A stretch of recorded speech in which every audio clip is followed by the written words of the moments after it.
introduced in there, but I'm Izzy Clarke, and this is Cindy Staicer. And we split up our project into two different slideshows. I'm going to talk primarily about forested wetland conservation and the project at large. And Cindy's going to take us through a rip-roaring tour of birds. It's going to be really fun. I'm excited. And maybe we can save questions for the end? Okay, cool. So in case you've never heard of Ducks Unlimited, we're a science-based organization, and our MO is conserving wetlands of all kinds, while conserving, restoring, and managing wetlands. And this, of course, benefits North America's waterfowl, but also other wildlife and people. And I'm with Ducks Unlimited. I'm the Common Conservation Program Specialist here in Nova Scotia. So for my part of the presentation, I'll just do a quick overview. This is all going to be fairly high level, so if you have specific questions or you want to chat, just come find me after. But I'm going to provide a little bit of background on the project that Cindy and I are working on together. I'm going to be talking about forested wetlands and why forested wetlands. Super brief overview of species at risk habitat, because Cindy is going to be going into that into more detail. I'm going to be talking about the three main pillars of our project, which is best management practices for these species at risk, forested wetland conservation, and education and outreach. And also there will be a call for interested landowners. Also, is my volume okay? Mm-hmm. Yeah, good? Okay, great. Okay, so a little bit about the project. So we were fortunate enough to get 2 years of funding from Environment and Climate Change Canada starting last year through the Habitat Stewardship Program, which basically means that we're able to offer this program at no cost to landowners, which is, I think, really important. The current geographic focus for the project is central Nova Scotia, so basically the whole province excluding Southwest Nova and Cape Breton. So if you're anywhere in there, fair game. And it's a partnership between Ducks Unlimited Canada, myself, Cindy Staicer, and the Nova Scotia Woodlot Owner Operators Association. Christy, who just left, is one of the key partners. And then also some informal partnerships have kind of cropped up along the way, as well as, of course, partnerships with landowners. And the meat and potatoes of our program is basically targeting the identification and protection of potential habitat for 4 target bird species at risk. And as I mentioned before, we're trying to achieve this through 3 main pillars, which is habitat identification and conservation, BMPs into woodlot management plans, and education and outreach. And you might be wondering, why forested wetlands, famously absent of ducks for the most part? Ducks is interested in all types of wetlands, and forested wetlands in this region are kind of, how do I put this? They need some attention. There are kind of some gaps in wetland protection that we've noticed. And there's a couple of different factors that go into this. So first of all, forested wetlands are famously underrepresented on the provincial map that was developed in 2004. And the main reason for this is that it was done using aerial imagery. And from aerial, a forested wetland just looks like forest. There's also generally poor to middling understanding of the ecosystem type of forested wetlands, and there's good reason for that as well. First of all, they're very diverse. They can look 100 different ways. You could be standing in one and never even know it. So that's why we're trying to give people the tools to recognize them on their own landscape and kind of connect the dots there. And also, forested wetlands have a really high occurrence of species at risk. There's a lot of different species at risk, including the 4 species that we're targeting, but also amphibians, mammals, etc., that all rely on forested wetlands, including waterfowl and cavity nesters, sorry for the typo, especially wood ducks like forested wetlands and the cavities that are in there. The other reason is that, the reason that we're targeting private woodlots instead of, well, Cindy does a lot of work on Crown land, but the reason I'm targeting private woodlots is because there are certain protections on watercourses and wetlands contiguous with watercourses on Crown land for forestry operations, but a lot less on private land. And one estimate that I saw for how much land is privately owned in this province is, or forest, is 60 to 70%, which I think is a little higher than the number that you had quoted. So this is basically highlighting the importance of connecting with private landowners who are the ones stewarding the land. And also, there's a strong conservation ethic with private landowners. So I was chatting with someone, I don't think she's here right now, Anyways, I was chatting with someone earlier who was saying like her woodlot had been in her family for 8 generations. So there's a lot of history there. people have a really strong sense of legacy and a strong desire to steward the land properly. And so this is a really wonderful group of people to connect with, because it's kind of just a matter of like putting tools into the hands of people who are wanting to do this work anyways. And these are the 4 target species at risk. I wish I had done like an image where it blows out to say like, these are 4 target species for this specific project, but this work has trickle-down benefits to a whole slew of different wildlife species, any species that relies on forested wetlands. But these are the 4: Canada warbler, rusty blackbird, common nighthawk, and olive-sided flycatcher. And the best management practices that we're trying to incorporate into people's woodlot management plans are based on these BMP sheets that I think they're part of SGEM now, right, Christy? No, but they are. Oh, here, yes. I get a copy. Yeah, they were developed, I think, by MTRI and DNR and a couple of other organizations. Clean Annapolis River Project was Yes. the lead. And Oh, they're really I okay. these 5 species. Great. The CCC and DNR reviewed several drafts of them. Yeah. But they're there's a still team. drafts. They're approved as drafts for Yes. use in the experimental project.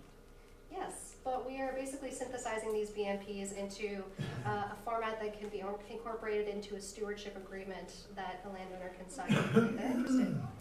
So, yeah, they're not, I guess they're not publicly available yet since they're drafts. They are, yeah, because they're on the end. But They're they're drafts. Yeah. It's complicated. Anyways, maybe I'll get you to do this slide next time. Anyways, there are BMPs, and this is what we're working off of, and they're still being, edited. But there's one for each of our target species, as well as eastern wood pewee. But eastern wood pewee is an upland species, so we're just doing the forested wetland species. Okay, the second pillar of the project is forested wetland conservation. So that's kind of my wheelhouse. And I'm really trying to connect with private landowners who are already interested in ecological forest management. So I'm assuming that's most of the people in here who are woodlot owners. Because this is funded through Environment and Climate Change Canada, nothing that happens is there's no cost to the landowner at all. Yeah, we'll just kind of come and do the work, and it's already funded. So let's say Polly is interested in having this done on her property.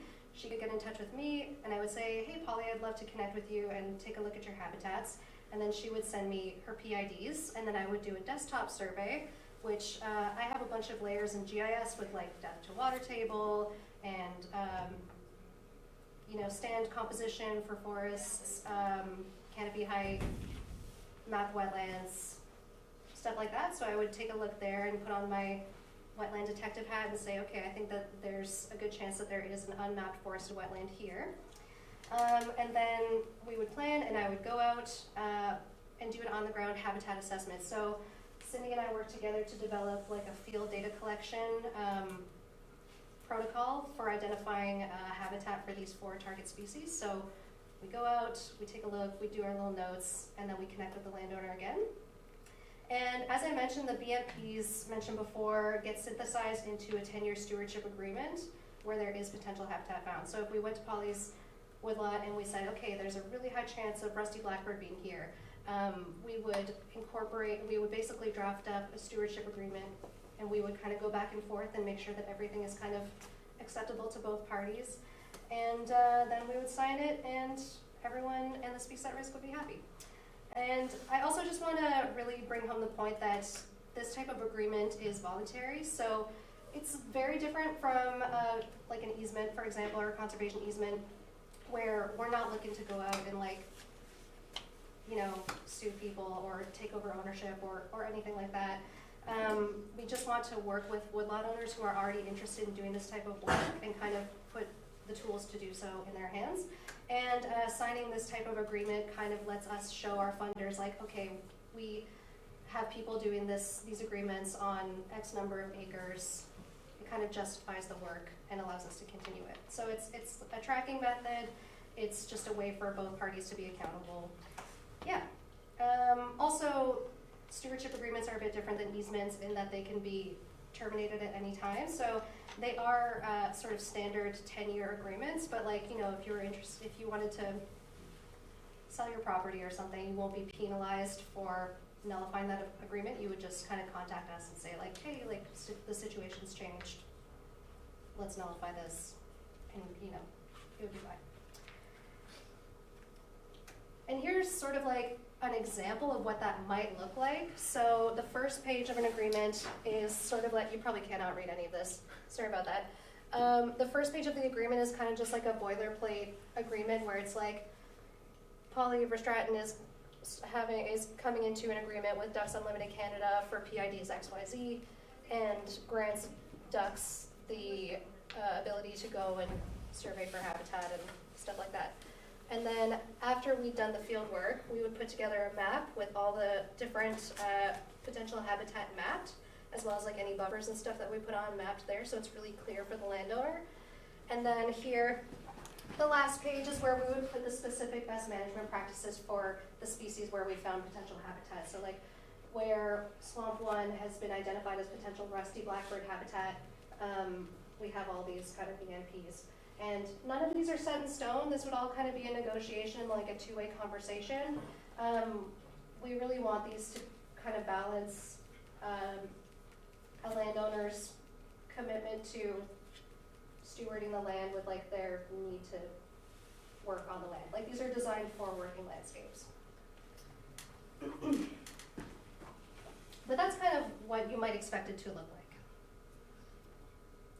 And then the third pillar of the program, which is mostly handled by NSWUA actually, is education and outreach. And we have the pleasure of having the Otter Ponds Demonstration Forest in Mooseland as our kind of like landing base for our education programming. Has anybody been there? Yeah. It's awesome.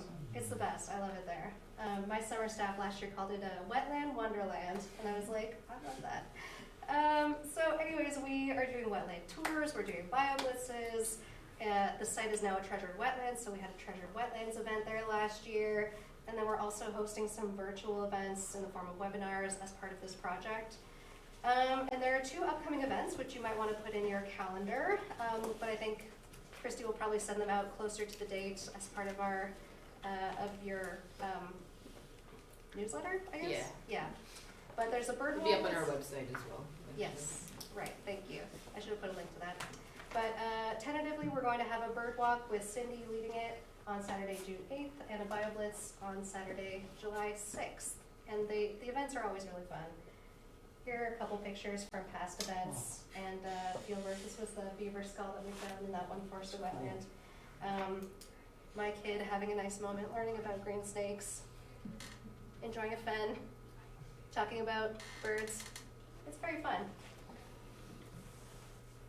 And if you want to chat more about this, definitely feel free to get in touch. I also have a bunch of cards in case you're not like scrambling to write my email down. But yeah, I'm going to pass things over to Cindy now to talk about the nuts and bolts of birds and forested wetlands. I'm just going to see if I can turn off the board lights. Sure.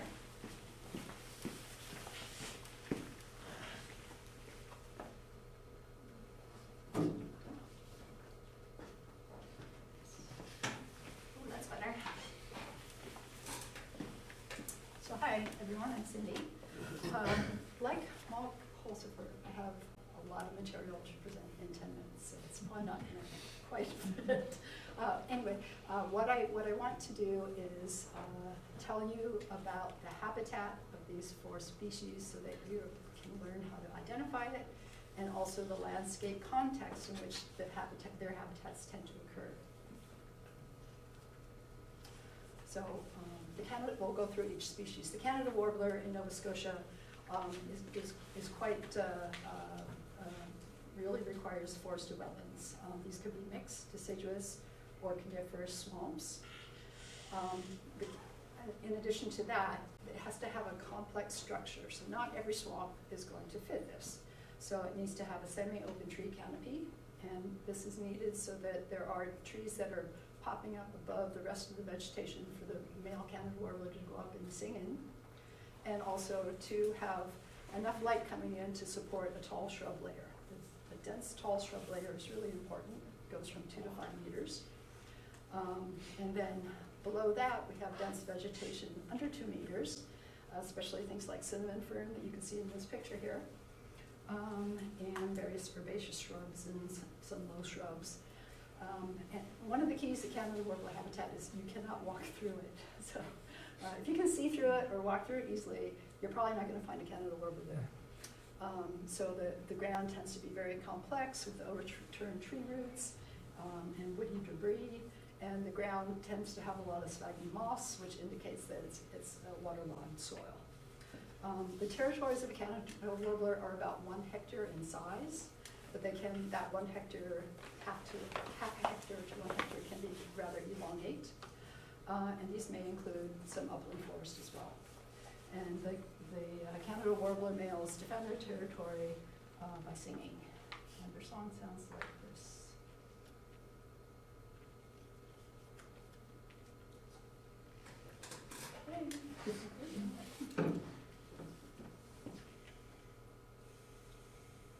We have it working before. Yeah, we even came in and did like a test.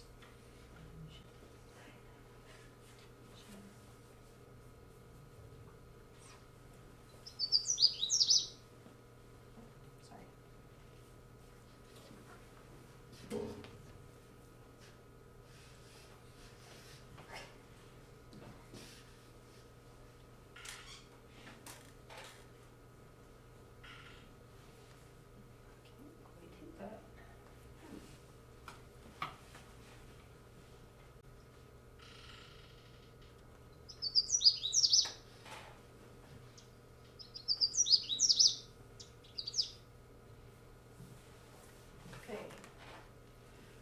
So the tall shrubs that you would find in the Canada warbler habitat are typically false holly, Canada holly, or winterberry, wild raisin, and alder species. The shrub layer will often include lots of tree saplings, especially red maple, balsam fir, black spruce, mountain ash, eastern larch, and white birch. These birds nest right on the ground, often on a hummock. So for example, this is not a Canada warbler nesting site, but it's open enough that you can kind of see the complexity of the ground. So, they might nest on a hummock like that. So here's a female sitting on a nest and a male going in and looking at the young. And this is just an example of an actual nest in a red maple cedar swamp that was from my student working in New Hampshire. The nest is right there. So it's right there. So you can see they're very, very hard to see. And if you're walking in the swamp, be careful where you step. So the landscape context in which we tend to find Canada warbler habitats include these 4. Depressional swamps within an upland forest landscape. Now the ground could be very wet with sphagnum moss. We could even have little pools of water visible between tree roots and overturned stumps. Secondly, swamps adjacent to open water, streams, lakes, and so on, as you can see in this photograph here. And basically, you're not going to find them if you've got a big slope down to the water, but if the ground is very, very low around the water course or lake, then you're more likely to have the conditions for a Canada warbler swamp. You can also have swamps on slopes. These are not as common, but I have found several Canada warblers on sloped wetlands. And the last category is in transitional swamps. I call them transitional swamps. It's basically a swamp that you find between an upland forest and a more open wetland. And I will show you an example of that in the next slide. So this is actually a drone image of the Otter Ponds demonstration forest, sort of the central area here. And the little yellow diamonds are Canada warbler sightings. This is the open wetland here, and this is upland forest. And that's a picture of what it looks like right there. So in this case, and I've seen many cases like this where it's a relatively narrow strand of Canada warbler habitat in between an upland forest and an open bog area. Now on to the olive-sided flycatcher. In Nova Scotia, this bird inhabits spruce forest, particularly black spruce swamps and bogs. You can also find them in older forest that is growing along wetlands and slow-moving streams, and also harvest edges. Not just any harvest edge, but a particular kind of older structured multi-age stand. Also in burns, where you have residual live trees and lots of snags. In terms of the structure of the stand, that's really important. They need a relatively open canopy. They need trees of multiple different heights, so basically different ridges. They need lots of tall snags and residual trees that are their foraging strategy. It's the only, this is the only strategy that this flycatcher has. Most flycatchers have multiple strategies, but it is a sallying aerial insectivore. Aerial insectivore means it's eating flying insects. Sallying means to sit on a perch, and then when you see an insect, you fly out, grab it, and either come back to the same perch or another perch. And so it needs those tops, like black spruce, older black spruce, make the perfect perch of a live tree, and then snags work really well too. In terms of and it likes to eat bees and other large flying insects. In terms of their spacing behavior, they have very high site fidelity. Actually, all four of these species come back to the same site year after year. They're highly territorial. The territories are quite large, 10 to 20 hectares, so this is 10 to 20 times the size of the Canada warbler territory. They defend their territory with a loud song that sounds like quick 3 beers. It travels really well for 200 to 300 meters across open spaces. And they give it from the top of the tree, so they're one of the easier species to find. Let's see if we can get that song to play.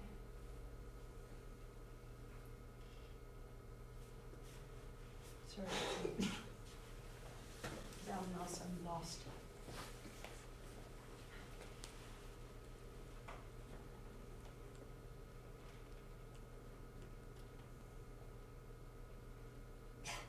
I think it has to go through. Oh, I see. Oh, because it's the two. There it is. Oh my God.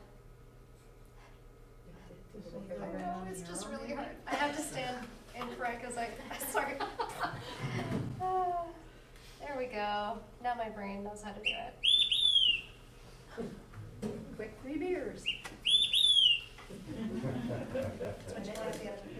Every olive-type flycatcher says it a little bit differently.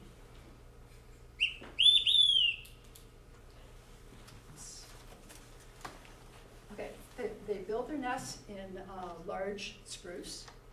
Spruce could be out in the middle of the wetland, it could be on the edge of the clear cut, edge of the bog, but it's in a mature tree with large branches, and it will be out towards the middle to the end of the branch. Now, this is an example from 3 olive-sided flycatcher territories.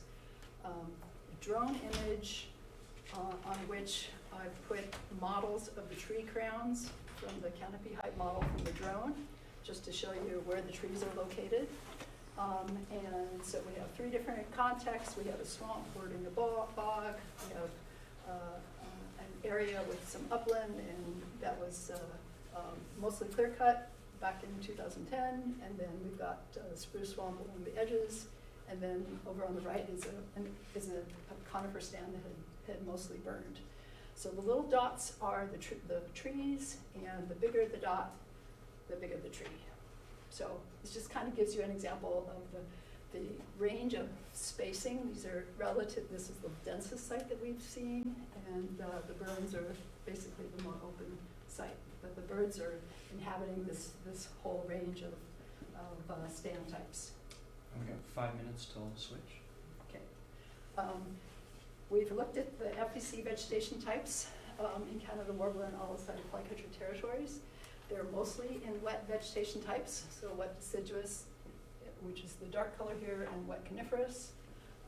In terms of the difference between 2, all-sided flycatchers are more likely to be in spruce-dominated vegetation types, and Canada warblers are more likely to be in wet vegetation types.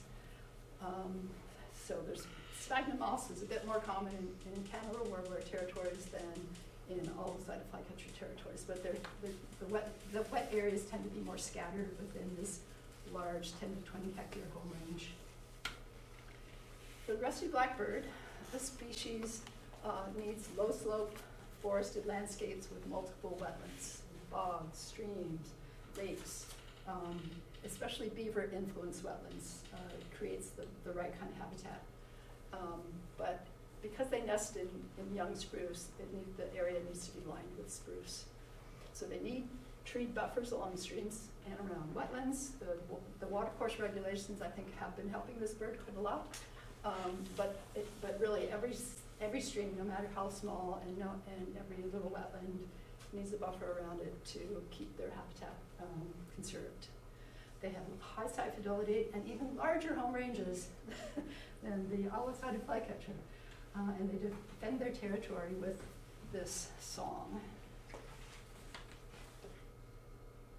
Not very pretty, but distinctive.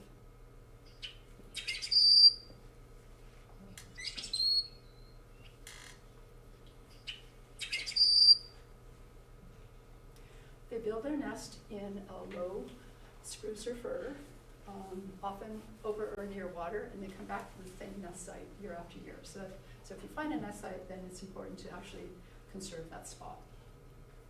They forage in shallow freshwater and muck for invertebrates. And this is an example of a home range of a rusty blackbird. We're looking at about 30 hectares here. This is a large swamp complex. It's probably not even all of the bird's home range. And this is another example of this is an entire fen complex system, probably home to one pair of rusty blackbirds. And our last species is the common nighthawk. These need two kinds of habitats. They feed by foraging at dawn and dusk over areas that are producing insects like wetlands, and lakes and streams, particularly rivers. And they nest in dry, open habitats. These include harvested areas, burns, barrens, open woodlands, open fields, gravel pits, gravel roads, old dirt roads, and turnarounds. They lay their eggs right on the ground, in the gravel, but they need some sparse cover to provide shade to the nest. And in the daytime, the adults will be roosting on either logs on the ground or on horizontal branches of the tree, typically north-facing side of the tree, and they're always going to be parallel to the branch. So this guy would be looking out. And if you want to see if you've got common nighthawks on your property, go out at dawn and dusk and listen for them. They have a large home range. We think they're moving 1 to 2 kilometers, possibly more, to find food at that time of day. But they defend a territory that's only about 500 meters across. So the birds, when they're flying and foraging, make these peat balls.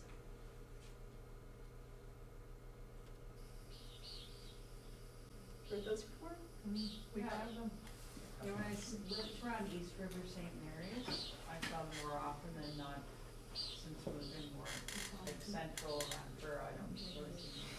Is that echolocation for food? No, it's not echolocation. I think they're just keeping in contact with one another. And then the males have this boom. This is a call here with a boom. So the males make the boom with the wind rushing through their feathers as they're making this dive. And that sounds like this.